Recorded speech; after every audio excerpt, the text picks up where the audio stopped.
A nossa pequena mensagem de hoje, ela tem como título: Os privilégios dos servos de Deus.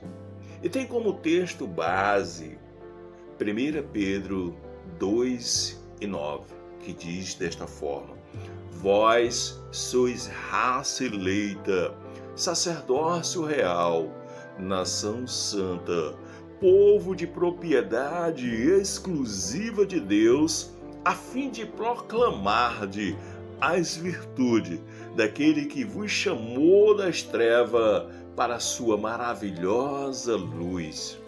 Quando nós olhamos para esse texto, nós observamos alguns privilégios dos servos de Deus, como raça eleita, sacerdócio real, nação santa, povo de propriedade exclusiva de Deus. Mas antes da gente continuar com esse privilégio, vamos observar o que éramos antes de servirmos a Deus. Bem, quando você abre a Escritura Sagrada, no livro de Romanos, no versículo de 6 a 10, ali há 4 adjetivos que nos qualificam diante de Deus sem Cristo. Primeiro diz que nós somos fracos, ou seja, incapazes de sair do lamaçal do pecado. Nós somos ímpios. Mas o que significa esta palavra? Descreve alguém que pratica a impiedade, que é moralmente corrupto, injusto e que desrespeita a autoridade divina, ou seja, rejeita a Deus. No versículo 8 de Romanos, diz que nós somos pecadores. E quando avançamos um pouquinho por 10, diz que nós somos inimigo de Deus. Se avançarmos um pouquinho para Efésios capítulo 2, versículo 12, vai dizer que naquele tempo estávamos sem Cristo, separado da comunidade de Israel, estranho às promessas da aliança, não tendo esperança, sem Deus neste mundo. E se avançarmos um pouquinho para 1 Pedro 2:9, lá no finalzinho do versículo diz assim: vivendo em trevas. E se voltarmos para João, no capítulo 3, versículo 36, diz: sobre nós permanecia a ira de Deus para o dia do juízo. E lá em Hebreus 9:27 vai dizer que depois da morte segue-se o juízo. Ou seja, aquela pessoa que está trilhando o caminho largo, que aos seus olhos parece um bom caminho e que a Bíblia adverte que o final dele é morte, tá? Aos olhos de Deus ele é fraco, é ímpio, é pecador, é inimigo de Deus. Está sem Cristo, parado da comunidade de Israel, estranho às alianças da promessa, não tendo esperança, sem Deus neste mundo, vivendo em trevas. Sobre ele permanece a ira de Deus, ou seja, ele só está aguardando a morte física, porque ele já está morto espiritualmente, ele vai morrer fisicamente, e aí quando terminar esta era, terminar a tribulação, terminar o milênio, ele ressuscita para observar que seu nome não está no livro da vida, e então ele será lançado no lago de fogo e enxofre e vai viver separado de Deus e sofrendo eternamente. Bem, meus amados, agora nós vamos observar os privilégios daqueles que servem a Deus. Quando nós observamos a Escritura Sagrada, observamos que, conforme Mateus no capítulo 7, o homem trilha aquele caminho largo, que aos seus olhos, conforme Provérbio 14:12, parece bom, parece perfeito, mas a Escritura adverte que ao final dele é morte. Como está trilhando esse caminho largo, então ele ouve a palavra de Deus. É necessário ouvir. E quando ele ouve a palavra de Deus, em João 16:8 diz que o Espírito o convence do pecado, da justiça e do juízo. Em Efésios 2:8 e 9 diz que Deus dá a fé. Pela graça sois salvos mediante a fé. Isso não vem de vós, é dom de Deus. Ou seja, o arrependimento, porque o Espírito convenceu, mais a fé, nesse momento acontece a conversão. Eu sempre digo o seguinte, que a conversão é um momento extraordinário, espetacular, onde acontece o verdadeiro milagre na vida do ser humano. É nesse momento que ele é declarado justo diante de Deus, porque o seu pecado sai e a justiça de Cristo vem para a vida desta pessoa. E Deus olha para ela e vê-la como santo. Agora ela recebe a nova vida, ou seja, ela foi regenerada. E quando ela recebeu essa nova vida, foi regenerada, justificada, ela foi reconciliada com Deus, conforme Romanos 5:11. E ela foi declarada sem pecado, não há nenhuma condenação para ela, conforme Romanos 8:1.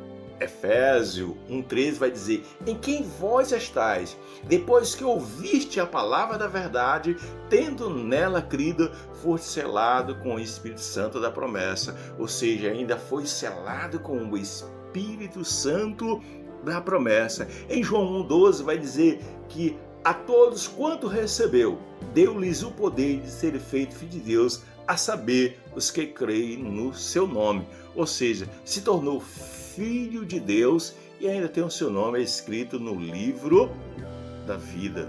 Avançando mais um pouquinho para Romanos capítulo 8, versículo 17, vai dizer que ela é herdeira de Deus e co-herdeira juntamente com Jesus Cristo.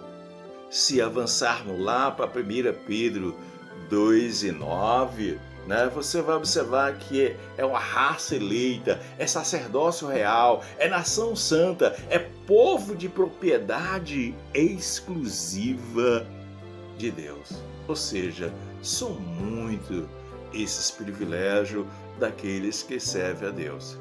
Mas eu quero deixar mais um texto bastante interessante que diz assim: se nós somos filhos, e você é, a partir do momento que você recebe a Cristo, então participaremos dos seus tesouros. Ou seja, está dizendo que no futuro você participará dos tesouros de Deus. Pois tudo quanto Deus dá a seu Filho Jesus, agora é nosso também. Mas olha o detalhe, se vamos participar de sua glória, precisamos participar de seu sofrimento. É por isso que o caminho é apertado. Mas o versículo 18 de Romanos diz: contudo, aquilo que sofremos agora é insignificante se compararmos com a glória que Ele nos dará mais tarde. E o versículo 19 diz assim: toda a criação espera com paciência e esperança por aquele dia quando Deus ressuscitará os seus filhos. Ou seja, tocou a trombeta, chegou aquele tempo que a ordem é dada, os mortos ressuscitarão, os vivos serão transformados e nos encontraremos com o Senhor nos ares. E para encerrar essa mensagem, vamos fazer aquele resumo. Então, se você ainda não tem a Cristo, então observe só. Romanos diz: fraco, ímpio, pecador, inimigo de Deus. Quando você chega em Efésios no 2:12 vai dizer: sem Cristo, alheio às promessas de Deus, sem esperança, sem Deus neste mundo. 1 Pedro 2:9, lá no finalzinho diz, vivendo em treva. Voltando para João 3:36, sobre esta pessoa permanece a ira de Deus, aguardando só a morte física, e quando chega em Hebreus 9:27 diz assim, depois da morte segue-se o juízo. Ou seja, sairá do inferno para o juízo final, e de lá seu nome não está no livro da vida e será lançado no lago de fogo e enxofre e vai viver sofrendo de eternidade a eternidade. Mas quando você ouve a palavra de Deus e o Espírito lhe convence e Deus lhe dá a fé, você se converte. Quando você se converte, você é justificado. Seu pecado sai da sua vida, a justiça de Cristo vem para a sua vida e Deus lhe olha como santo.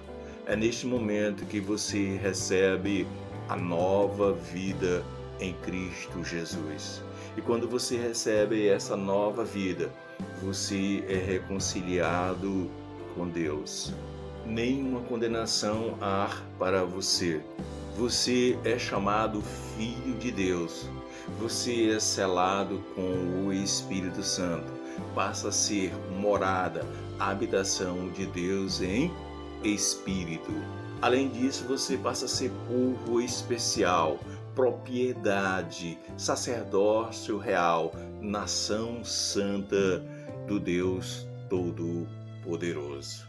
Vou deixar ainda para você 1 João, capítulo 3, versículo 1 e 2, que diz desta forma: Vede, com grande amor nos tem concedido o Pai, que fôssemos chamados filhos de Deus. Por isso o mundo não nos conhece, porque não conhece a Ele. Amado, agora somos filhos de Deus. E ainda não é manifesto o que haveremos de ser, mas sabemos que, quando Ele se manifestar, seremos semelhante a Ele, porque assim como Ele o é, o veremos. E estaremos com Deus de eternidade a eternidade. E se você está gostando da nossa mensagem, não esqueça de deixar o seu like, acionar o sininho das notificações, se inscrever em nosso canal e compartilhar. Agradeço a todos e que o Deus Altíssimo, Todo-Poderoso, vos abençoe em nome do Senhor Jesus Cristo. Amém.